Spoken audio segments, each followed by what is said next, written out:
തിരക്കേറിയ ജീവിതത്തിനിടയിൽ നിന്ന് ഞാൻ സമാധാനം തേടുകയാണ്. അതെ, a moment to nourish my soul. ആരോഗ്യത്തിനൊപ്പം സൗന്ദര്യവും. സമഗ്രമായ ആരോഗ്യത്തിൻ്റെയും സൗന്ദര്യത്തിൻ്റെയും പുതിയ തുടക്കത്തിനായി മട്ടാഞ്ചേരിയിൽ സ്ഥിതി ചെയ്യുന്ന ആയുർസ്പർശ് ആയുർവേദ ഹോസ്പിറ്റൽ നിങ്ങളേവരെയും സ്വാഗതം ചെയ്യുന്നു. കേരള വ്യാപാരി വ്യവസായി ഏകോപന സമിതി പള്ളുരുത്തി യൂണിറ്റിന്റെ സ്വപ്ന പദ്ധതിയായ വ്യാപാര ഭവൻ ഓഡിറ്റോറിയം ഉദ്ഘാടനത്തിന് ഒരുങ്ങുന്നു. കേരള വ്യാപാരി വ്യവസായി ഏകോപന സമിതി പള്ളുരുത്തി യൂണിറ്റിന്റെ സ്വപ്ന പദ്ധതിയായ വ്യാപാര ഭവൻ ഓഡിറ്റോറിയം ഉദ്ഘാടനത്തിന് ഒരുങ്ങുന്നു. ഓഡിറ്റോറിയത്തിന്റെ ഉദ്ഘാടനം ഒരു ചരിത്ര സംഭവമാക്കാൻ വിപുലമായ ആഘോഷ കമ്മിറ്റി പ്രസിഡന്റ് PC സുനിൽകുമാറിന്റെ അധ്യക്ഷതയിൽ കൂടിയ യോഗത്തിൽ രൂപീകരിച്ചു. യോഗം ഓഡിറ്റോറിയം നിർമ്മാണ കമ്മിറ്റി രക്ഷാധികാരിയും കൊച്ചി നഗരസഭ പ്രതിപക്ഷ നേതാവുമായ VA ശ്രീജിത്ത് ഉദ്ഘാടനം ചെയ്തു. എത്ര കണ്ട് സർക്കാർ ശ്രമിച്ചാലും അതിനകത്ത് പോയിട്ട് എന്തെങ്കിലും കുഴപ്പമുണ്ടാക്കാൻ പറ്റുമെന്ന് നോക്കും. മുഖ്യമന്ത്രി തന്നെ പറഞ്ഞതുപോലെ ഒരു ഫയൽ മുന്നിലേക്ക് വന്നാൽ ആ ഫയൽ എങ്ങനെ നടത്താതിരിക്കാമെന്ന് അന്വേഷിക്കുന്ന ഉദ്യോഗസ്ഥർ കേരളത്തിലുണ്ടെന്ന് പറയുന്നത് കേരളത്തിൻ്റെ മുഖ്യമന്ത്രി തന്നെയാണ്. എൻ്റെ മുന്നിലേക്ക് വന്നൊരു ഫയൽ എടുത്തിട്ട് അതെങ്ങനെ നടപ്പിലാക്കാതിരിക്കാം എന്ന് ആലോചിക്കുക. പക്ഷെ അതിൽ കണ്ടുപിടിക്കാൻ കഴിഞ്ഞില്ലെങ്കിൽ പിന്നെ പുള്ളിക്കൊന്നും ഉറങ്ങാൻ പറ്റില്ല ഈ ഉദ്യോഗസ്ഥനെ. അങ്ങനെ ചില ഉദ്യോഗസ്ഥർ നമ്മുടെ നാട്ടിലുണ്ട്. ഇപ്പോൾ ഞങ്ങളുടെ ലൈസൻസിൽ തന്നെ നോക്കുമ്പോൾ അന്ന് കഴിഞ്ഞ ദിവസം ഞാനൊരു യോഗത്തിൽ വരുമ്പോഴാണ് നമ്മുടെ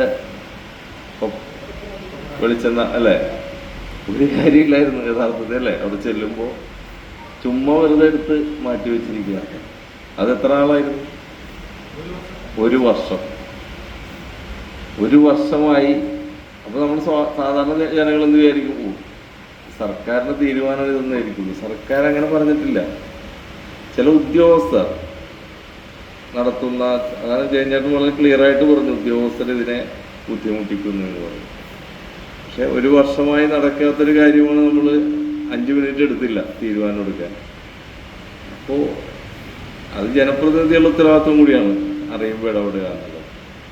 ഇതെല്ലാം മാറണമെന്നുണ്ടെങ്കിൽ ശ്രീനാരായണ ഗുരുദേവൻ പറഞ്ഞതുപോലെ തന്നെ സംഘടിച്ച് ശക്തരായിക്കൊണ്ടിരിക്കണം.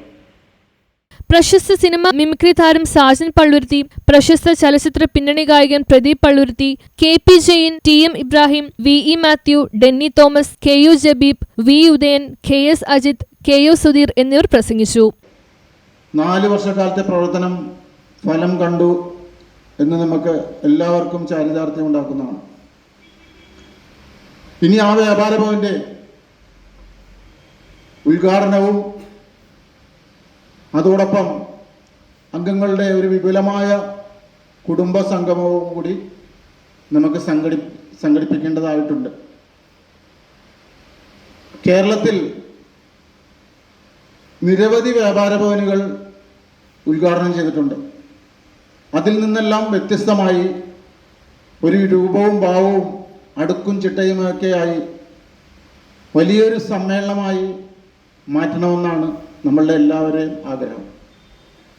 ഇതൊരു ഈ ഉദ്ഘാടന മഹാമഹം എന്തുകൊണ്ടും ഒരു ചരിത്രത്തിൽ രേഖപ്പെടുത്തേണ്ട ഒരു ഉദ്ഘാടന മഹാമഹം മാറ്റണമെന്നാണ് നമ്മളുടെ എല്ലാവരുടെയും ആഗ്രഹം. വേണ്ടി പ്രവർത്തിക്കുന്നതിനായി എടുത്ത തീരുമാനത്തിൻ്റെ ഫലമായി ഓരോ വർഷവും കൃത്യമായ പദ്ധതികളും പ്രവർത്തന കലണ്ടറും ആവിഷ്കരിച്ച് മുന്നോട്ട് പോയതിലെ ഒരു ഭാഗം മാത്രമാണ് നമ്മളുടെ പുതിയ വ്യാപാര ഭവൻ ഓഡിറ്റോറിയം. പള്ളുരുത്തിയെ സംബന്ധിച്ചിടത്തോളം പശ്ചിമ കൊച്ചി തികച്ചും അവികസിതമായ ഒരു മേഖല തന്നെയാണ്. ഇവിടെയുള്ള കൊച്ചി നഗരസഭ പ്രതിപക്ഷ നേതാവായി തിരഞ്ഞെടുക്കപ്പെട്ട VA ശ്രീജിത്തിനെയും സ്വാഗത സംഘം രക്ഷാധികാരികളായ പ്രദീപ് പള്ളുരുത്തി, സാജൻ പള്ളുരുത്തി എന്നിവരെയും യോഗം ആദരിച്ചു. News bureau, Palluruthy.